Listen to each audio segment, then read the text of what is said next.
Bonsoir tout le monde et bienvenue dans ce 103e épisode de l'ESM Made in France. C'est le dernier épisode avant l'Eurovision 2023. Nous enregistrons, on est le 6 mai 2023 toujours. Pour ce faire, je suis avec Adil. Bonsoir Adil. Bonsoir. Également Alejandro. Bonsoir Alejandro. Bonsoir. Bonsoir Gwen. Bonsoir. Bonsoir Mike. Et bonsoir. Et bien évidemment bonsoir Alexandre. Bonsoir à tous. Équipe au complet donc ce soir pour aborder 3 news. On abordera d'abord comment l'Eurovision va être couvert en France. Ensuite, on parlera d'une collaboration Just Dance et Eurovision. Et on terminera sur nos dernières impressions avant les shows. Donc tout ce qui est des répétitions et des news qui ont été annoncées dernièrement. On commence l'épisode avec du coup comment on va être couvert l'Eurovision. Alors France TV nous a annoncé que Angoun serait la porte-parole, donc celle qui donnera les points du jury français en finale. Elle sera accompagnée par André Manoukian aux commentaires des demi-finales, et pour la finale ce sera Bern et Boccolini qui, comme à l'accoutumée, prendront la parole.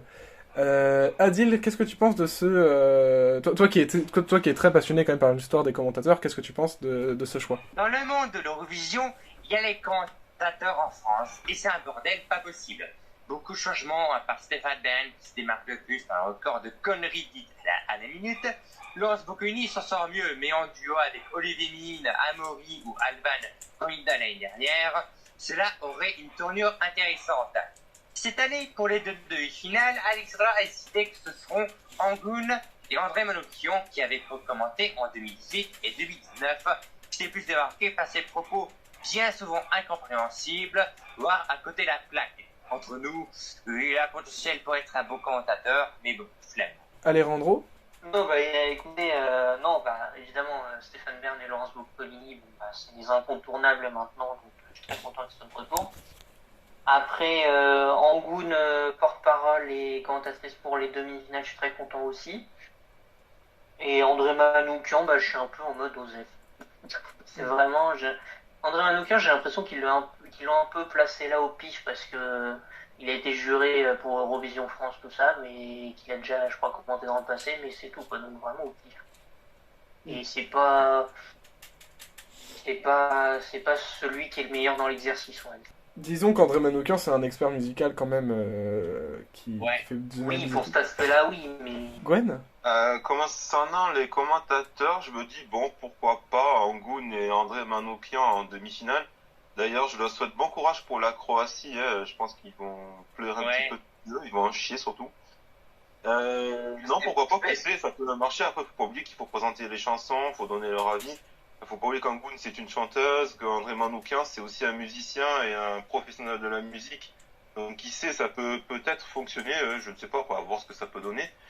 Après, Stéphane Bern et Laurence Boccolini, c'est la formule classique de France 2. Je pense qu'ils sont partis pour un bon moment pour commenter l'Eurovision jusqu'en peut-être 2030 ou 2040. Ça, je ne sais pas, je dis ça comme ça. Je pense qu'Alexandra Redemiel prend pas beaucoup de risques, mais ça peut fonctionner aussi. Ça peut ramener des téléspectateurs et je pense que ça peut faire une bonne soirée sur France 2. Mike? Donc oui, c'est la formule habituelle. Comme a dit Gwen, comme a dit Alejandro, comme a dit Adil. Et ce qui est chiant avec André Manoukian et Angoun, c'est que à titre personnel, je les ai pas entendus beaucoup dans le commentary, donc j'aurais pas trop d'infos à dire. Je serais pas le plus intéressant pour cette info-là. Juste, j'attends de voir. Généralement, je regarde les trucs en français, donc c'est super. Stéphane Bern et Laurence Boccolini, j'ai rien contre eux. Personnellement, j'apprécie regarder l'émission avec eux en commentaire. Donc je suis content qu'ils reviennent. Pour André Manoukian et Angoun, on verra bien. Inch'Allah, comme on dit. Et puis voilà. Je n'ai rien à dire. Je n'ai aucune expertise à donner. Je laisse la parole à Alex, vas-y. Allez, Alexandre, vas-y. Moi, ça me fait ni chaud ni froid. Je suis content que Laurence Boccolini soit là, parce que j'aime bien.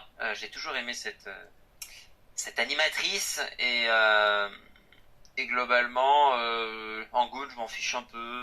C'est pas, je trouve qu'elle a pas grand chose à faire là, mais bon, pourquoi pas. Ouais, c'est à peu près tout géré. Ouais, à voir ce qu'il va faire. À titre perso, je trouve que c'est un choix très intéressant parce que je trouve qu'il y a un côté prendre André Manoukian et Angoun pour les demi-finales qui sont diffusées sur Culture Box. Je trouve qu'il y a le fait de prendre un professionnel de la musique et une ancienne participante. Je trouve qu'il y a une démarche d'être vraiment dans l'ambiance de ce qu'est Culture Box, des experts de l'art en général qui vont parler du coup avec expertise. Enfin bref. Enfin, c'est des animateurs qui parleront avec expertise et beaucoup de connaissances dans le métier. Donc c'est très Culture Box finalement. Et pour la finale, du coup, le fait de garder Bern et Boccolini, qui sont des animateurs plutôt disons, de divertissement, des animateurs grand public, je trouve que ça correspond vachement à ce que... Parce qu'ils savent de toute façon que les gens qui regarderont les demi-finales et les gens qui regarderont la finale, c'est pas le même public. Et c'est mieux de prendre des figures plus connues, je pense, enfin des figures plus du divertissement pour la finale. Enfin, bref, je sais pas si mon raisonnement est clair, mais je trouve que c'est assez intéressant ce choix de commentateur. S'adapter aux différents publics des chaînes, finalement. On continue sur une petite news qui est tombée il y a pas longtemps, donc on va aller assez vite celle-ci.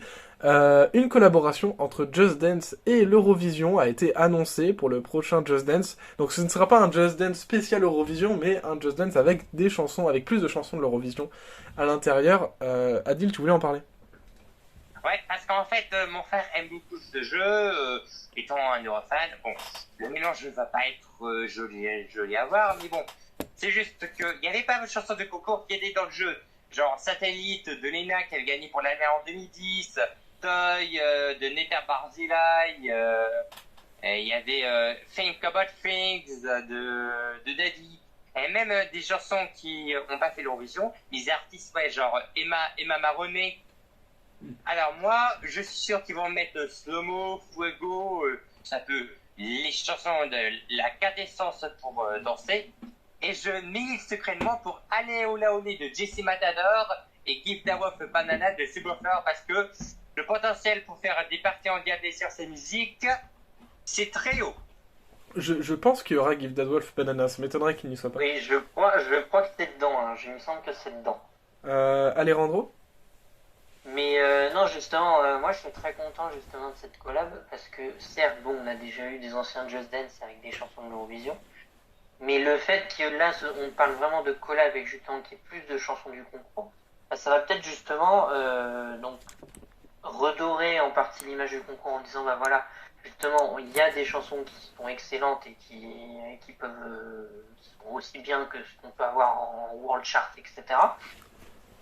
Et d'autre part, ça va peut-être changer un petit peu la mentalité de certains en disant bah c'est que si ces chansons se retrouvent là, c'est parce que elles ont entre guillemets la légitimité de d'autres chansons qui sont connues mondialement et donc pour prouver que l'Eurovision bah finalement c'est pas un concours de ringard, etc.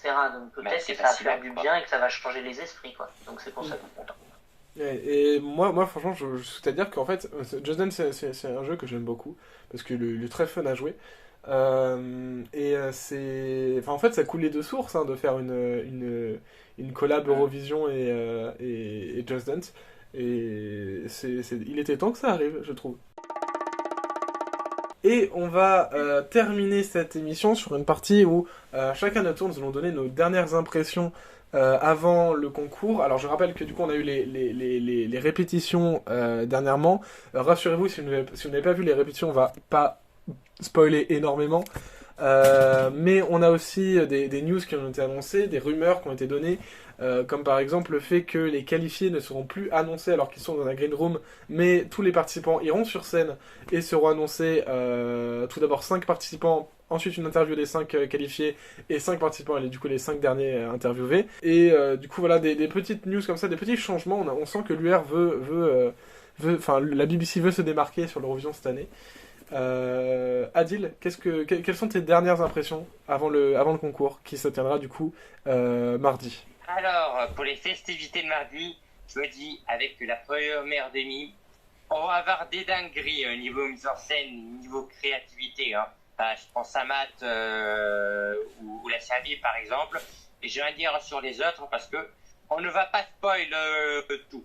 Quant à la deuxième demi, mais le niveau est quand même beaucoup moins bon. Mais il y a quand même des trucs sympas, genre Australie ou Chypre qui peut faire le taf, qui peut être dans le top 5 de la demi. Hein. Et quant au Big Five, je crois que la team vient au Royaume-Uni et la mise en scène stylée vient de l'Ukraine. Voilà. Et je passe aussi un petit truc pour Lazara, c'est que finalement, malgré qu'on ait tiré la première partie, on sera au moins entre 9 et 13, vu qu'on est dans le top 3 des bookmakers. Ça. Mais bon, je suis pas sûr qu'on gagne, mais du moment qu'elle venge Advan et Aez, ça me va entièrement. Alejandro. Et du champ en général, je pense que très honnêtement, on va avoir un très très beau show, même mieux que celui de l'an dernier. Je m'avance là-dessus. En même temps, bon, sur certains points, c'est pas compliqué à faire. Désolé la raille. Mais non, on a des on a des très beaux entractes. En termes de mise en scène, il y a quand même de très très belles choses qui vont être faites. Et même des choses qui vont être faites au dernier moment. Je pense à l'Espagne notamment qui a dit que la mise en scène complète sera uniquement à partir du jury chaud pour la finale.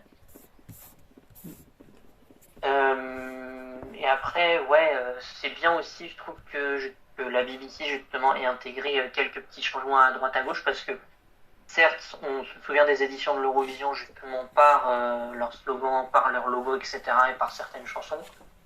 Mais je trouve que justement, en fait, les petits changements comme ça, du style annoncer les qualifiés de telle ou telle manière, ça donne ce petit truc identitaire en plus qui fait que oui, chaque édition de l'Eurovision est unique et a son propre truc en fait. Et donc, je trouve que il y a vraiment ce côté un peu plus créatif où justement la chaîne qui accueille, la chaîne qui accueille l'Eurovision justement et un peu plus de liberté et peut se permettre un peu plus de choses. Je sais pas si j'ai été très clair dans ce que j'ai dit. Oui, ça va. Voilà, je trouve ça bien que l'UER autorise ces petites choses en plus. Mais non, je suis très confiant pour la semaine qui arrive et je pense qu'on va avoir 3 shows magnifiques. Gwen. Je pense que oui, Alejandro a bien résumé. Effectivement, je pense qu'on va avoir un meilleur show que l'année passée. Et puis c'est d'autant bien aussi de voir que l'UR accepte des petites nouveautés par-ci par-là. Concernant les qualifiés qui se retrouvent sur la scène, tous les personnes qui se retrouvent sur la scène où ils doivent être dans les green room, je trouve ça peut-être plus intéressant parce que ça permet de mieux les voir parce que j'avoue que avant c'était un peu moyen quoi, on les voyait pas, c'est un peu dommage quoi. Moi effectivement je pense que il y a des répétitions, c'est vrai, peut-être que sur les clips, on est peut-être un peu déçus, mais je pense qu'au contraire, ce sont juste des répétitions. Après, je pense que lors des lives, ça va mieux se passer et je pense qu'on va avoir une semaine assez sympathique qui va nous attendre la semaine prochaine. Mike? Bah ouais, on va passer une très bonne semaine, ça va être super. Je maintiens toujours le pressentiment que j'avais à la seconde où ça a été annoncé que ça allait être géré par la BBC machin, que pour moi on allait avoir l'un des meilleurs Eurovision des années 2000. Je pense sincèrement qu'ils ont les capacités pour faire ça et je maintiens en ayant vu les répétitions, les photos machin, en termes de mise en scène ça envoie du lourd. Il risque d'y avoir des trucs vraiment vraiment stylés à la télé. Je suis vraiment en confiance. Notamment pour Lazara, sans spoiler, oui, sa mise en scène, etc., me fait dire oui, on peut tenter un truc pour les hautes places, pour organiser l'an prochain à Paris. J'ai toujours mes poulains personnels, voilà, les gars chers à mon cœur, voilà, Blanca Paloma et les 3, où j'espère vraiment qu'ils vont faire un bon résultat parce qu'il n'y a pas tout le monde qui sont d'accord avec ça et je veux qu'ils aient tort. J'ai très envie. Je regarde des gens. On se demande de qui tu parles. Beaucoup de haine. Je maintiens toujours personnellement que Laurie joue la gagne. Personnellement, je pense que ça sera le mois prochain. En Suède, quoi, voilà. Alexandre? Bah écoutez, franchement, moi je suis partagé entre évidemment cette hype très compréhensible, hein, j'ai envie de dire. Je pense qu'on est tous dans ce cas-là, et aussi avec Vous savez, ces petites chatouilles dans le ventre, ce petit stress, cette petite anxiété qui fait que bientôt c'est fini et que bientôt potentiellement notre chanson favorite aura un résultat soit qu'on attend, soit qu'on n'attend pas forcément, voire peut-être nous quittera dans les demi en fait. Ça on sait pas et c'est toujours le stress de le découvrir en fait. Donc moi j'attends toujours ça avec impatience. Et puis c'est un moment intense de jeu en fait. Faut pas oublier que l'Eurovision ça reste un jeu où les gens chantent et proposent ce qu'ils ont de meilleur à offrir en termes de chant, de show, etc. Et voilà. Et ça se voit encore plus cette année avec la BBC qui a fait un travail de ouf, comme ça a déjà été dit. Et aussi les délégations qui ont, je trouve, fait un très bon travail. Sauf une, et je pense que tout le monde ici, mais surtout Arthur, je pense qu'il lui le sait plus que quiconque ici. Je fais une dépression actuellement. Il a 18 ans, bande de monstres, vous le laissez seul. Il a 18 ans, bande de monstres. On aura l'occasion d'en reparler après jeudi prochain. Voilà. Mais ouais, donc en tout cas, bon, je passerai très rapidement sur quelques répétitions, quelques photos, ces vidéos qui m'ont vraiment beaucoup marqué. J'ai trouvé le clip de la Finlande ultra quali. Pour moi, ça peut clairement. Alors, j'étais pas ultra convaincu avant parce que, alors, j'adore la chanson, hein, c'est ma préférée de cette année, mais je me disais que ça pouvait. J'étais pas sûr du tout que ça puisse gagner. Mais honnêtement, la Suède cette année a de la concurrence. Franchement, si la Suède, déjà, si Loreen fait pas attention avec ses notes qu'elle a tendance à faire un peu trop en bémol si elle fait pas attention à sa voix et que en plus si jamais elle obtient un mauvais ordre de passage par rapport à lui, franchement Käärijä peut vraiment choquer le public en général, hein, pas forcément les Eurofans, et vraiment faire un très gros score et peut-être gagner sur un malentendu. Franchement ça ne me surprendrait pas. Donc ouais, clairement moi j'ai beaucoup aimé avec cette espèce de grosse boîte et cette ombre derrière lui qui franchement moi je trouve ça épique. Et encore on a juste vu la boîte s'ouvrir mais on n'a pas vu le reste. J'ai hâte de voir le jeu de lumière, l'ambiance et surtout un outil, enfin un élément que on n'a pas là, c'est tout simplement le public qui gueule tcha tcha tcha tcha tcha tcha. Ça risque de faire une grosse différence, je pense. À voir, mais je pense honnêtement que ça peut se faire ressentir. Et globalement, toutes les chansons comme ça qui ont un gimmick, Soldi l'avait notamment en 2019 avec le clap-clap comme ça a marché, on l'a vu. Honnêtement, attention à la Finlande. Sinon également la Suède qui reste toujours quali, même si quand même je trouve que ça a été un peu moins poli, un peu moins la voix, c'est pas toujours ça. Après c'est peut-être juste pour s'échauffer, etc. C'est qu'une répétition après tout. Mais c'est vrai que les angles de caméra sont peut-être moins bien, la boîte aussi, enfin les écrans là, je sais pas trop comment on appelle ça, sont plus petits. Après bon ça, on peut pas, c'est pas trop de leur faute, on peut pas leur en vouloir là-dessus. J'ai envie de dire, globalement, pour reprendre ce qui a été dit par rapport à la boîte, j'ai vu sur Twitter que selon certains, la boîte ressemblait à une machine à faire des sandwichs. Donc voilà. Oui, il y en a certains qui trouvent que elle se comporte comme un panini entre ces deux écrans. Et évidemment, aussi, j'aimerais évidemment parler de la France, hein, bien sûr. Honnêtement, alors à l'heure où je vous parle, la France a déjà été tirée dans la première, dans la première moitié de la finale. C'est pas forcément une mauvaise nouvelle. C'est vrai que les gens l'ont vu, hein, enfin les membres de ce podcast l'ont vu. J'étais assez dégoûté quand je l'ai annoncé. Mais en vrai, quand on voit les autres tirages au sort, donc c'est-à-dire l'Espagne et l'Italie qui performent, enfin qui chantent également en première partie de soirée, je trouve qu'au final c'est assez équilibré en termes du Big Five au moins en tout cas, parce qu'au final ces chansons-là ont quand même plus de chances de gagner, en tout cas de faire un meilleur résultat que l'Ukraine, l'Allemagne et le Royaume-Uni, selon moi. Donc du coup, je pense que c'est peut-être un peu plus équitable en termes de chance. Surtout qu'en général, de toute façon, les chansons qui sont hauts dans le classement des fans et des betting odds, de toute façon, sont toujours classées vers la fin de la première moitié, de la première partie de finale, donc c'est-à-dire au moins, au minimum 9e et maximum 13e. Donc cette performance, on n'a pas tout vu, hein, évidemment, encore une fois, à l'heure où je parle, on n'a que vu les photos. Et vite fait un court extrait vidéo prive, un fameux iPhone, hein, j'ai envie de dire, pour TikTok. Mais globalement, Lazara, ça promet, quoi. Genre, c'est une diva. Et ça se confirme, autant dans son caractère, dans son look, que dans sa prestation, quoi. Là, le deuxième paquet de photos de la deuxième demi-finale, de la deuxième répétition, ont été révélés, et c'est encore plus magnifique, quoi, avec ces feux d'artifice, ces lumières. Moi je trouve que c'est extrêmement bien réalisé, en tout cas si les angles de caméra sont bons,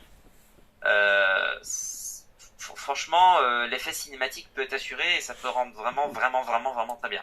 Surtout qu'en plus les angles de caméra cette année, pour l'instant, ça a pas l'air d'être le mieux, on va dire, même si il y a toujours pire. Donc voilà. Mais franchement, très hâte de voir ce que ça donnera. Et on croise les doigts, hein, évidemment, pour au moins un bon résultat. Ouais. Moi, j'ai envie de dire, alors, Alexandre, tu disais que pour toi, du coup, il y avait la Suède et la Finlande qui pouvaient jouer la gagne. Pour moi, il y a 5 pays qui peuvent jouer la gagne. Ouais. À savoir la Suède, la Finlande, la France, l'Espagne et la Pologne. Non, c'est une blague, le dernier c'est une blague. J'ai dit, attends. C'est une blague, non. Du coup, 4 pays qui peuvent jouer la victoire.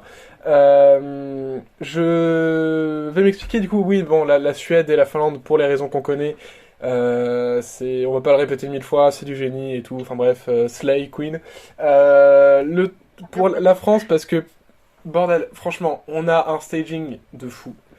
On a une chanteuse qui a une voix incroyable. On a une chanson qui franchement est plutôt bien appréciée à l'international, même si c'est pas forcément le cas en France, elle est vraiment bien appréciée à l'international, et ça c'est très cool. On s'en fiche, hein. Ouais. Voilà. Non, mais comme d'hab. Mais j'ai envie de vous dire, j'ai envie de croire cette année, c'est bête, hein, mais j'ai envie de croire cette année qu'on peut essayer d'avoir cette première place sur un malentendu. Alors clairement, c'est pas dans les 4 que j'ai cités, Lazara c'est pas celle qui a le plus de chance, je trouve. Je pense que celui qui a le plus de chance c'est Caria, parce que il a un staging fou, il a l'ambiance Eurovision, il a tout ce qu'il faut. Et après du coup j'ai dit l'Espagne parce que c'est grandiose. Pour avoir vu du coup les images, pour avoir vu les répétitions, c'est incroyable ce que nous propose l'Espagne cette année, et j'y crois dur comme fer. Je pense que ça va être un méga top au jury et que ça peut collecter quelques points au télévote. Moi je suis toujours pas convaincu, je suis désolé, mais je suis toujours pas convaincu que l'Espagne ça plaira au jury, hein. Franchement, au télévote peut-être éventuellement, et encore c'est pas sûr, mais pour moi je vois pas du tout le jury aimer ça, je suis désolé. Le jury, elle a la meilleure voix de toute la compétition.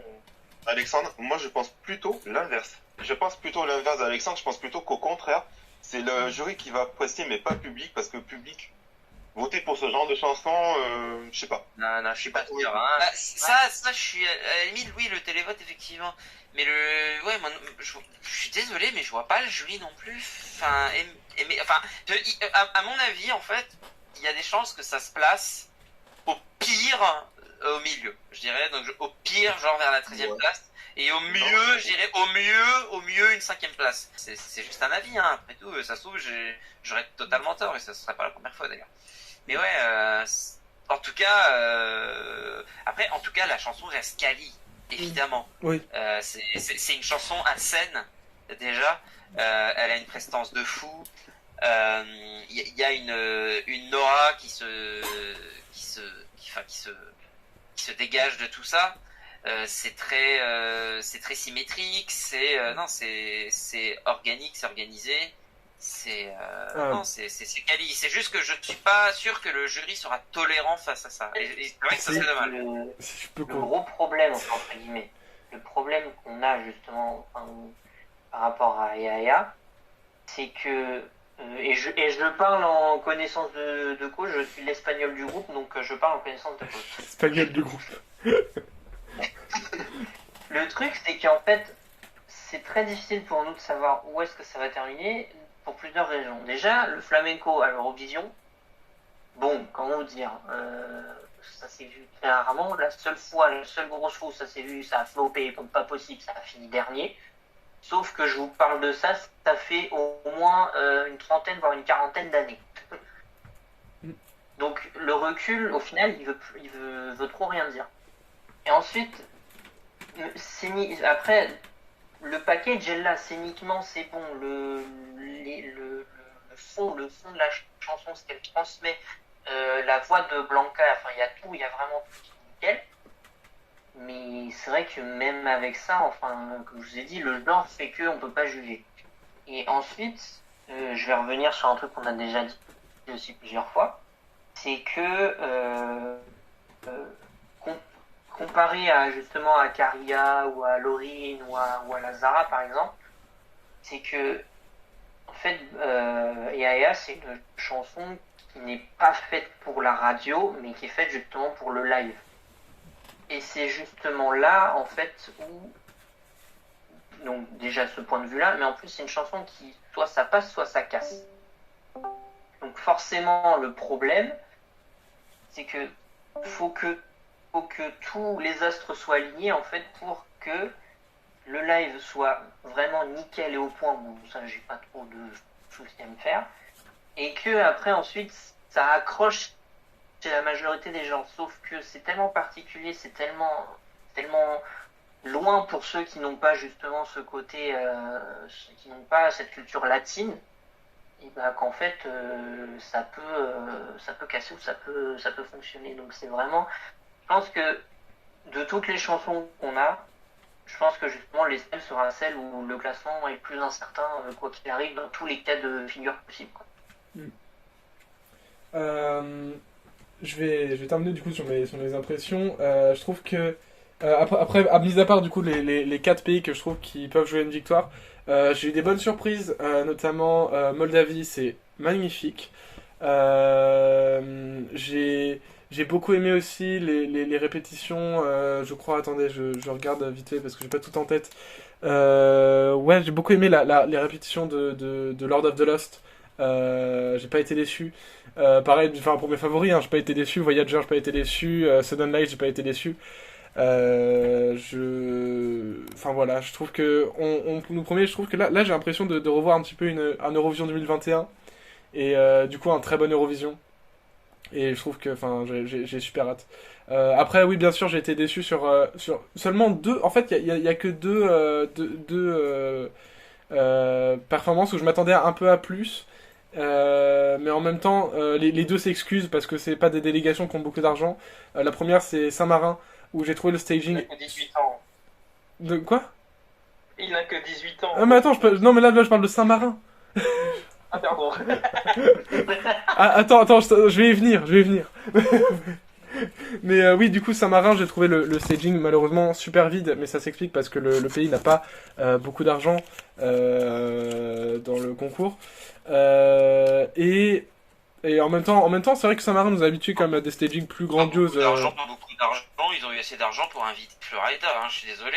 C'est vrai, mais c'est ce que je disais là. C'est pour ça qu'ils ont plus de tout maintenant. Ils ont plus de thunes, ils ont le taureau mécanique l'an dernier, ça les a ruinés. Ils ont tout dépensé.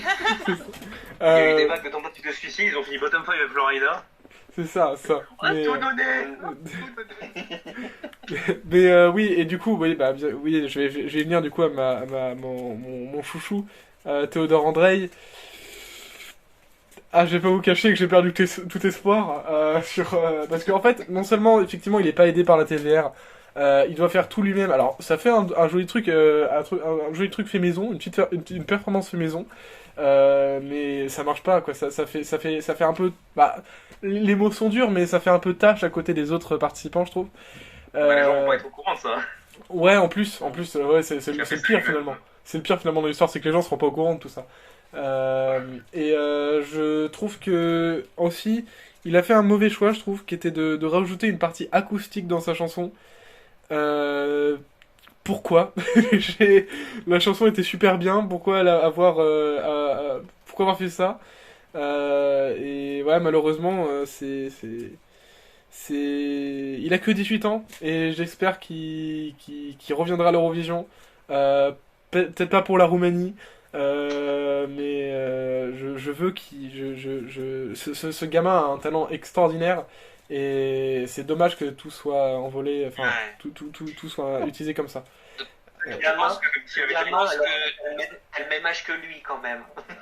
Donc tu penses que la Roumanie a fait tous les mauvais choix possibles en fait. Bah, je pense quoi que non seulement la TVR l'a lâché, mais que Théodore André a fait les mauvais choix. Et j'ai Ouais. un an de plus que Théodore André, donc je peux dire que c'est un gamin. J'ai 2 mois de plus. C'est ça. Un jour de plus. C'est un minot à mes yeux. C'est un minot. C'est ça. Mais en vrai, il fait, Non, c'est ouf. S'il avait une queue déjà. en vrai, il fait un peu vieux, je trouve, Théodore André pour son âge. Mais enfin bref. Oui, je suis d'accord. Ouais. Quand tu me dirais qu'il est encore en couche, je serais pas choqué. C'est ça.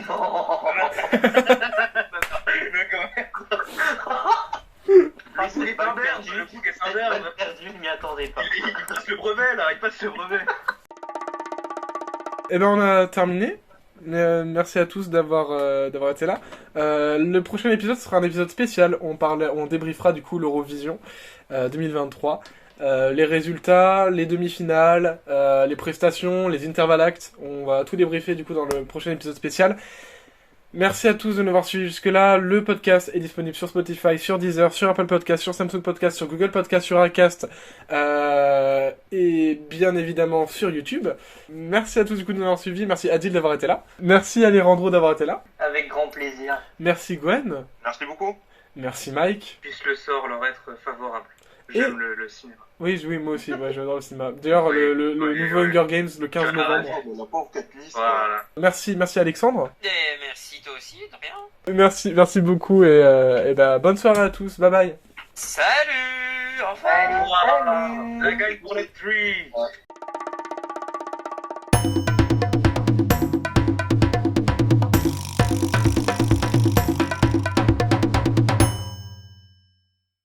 La baguette, oui, oui, oui.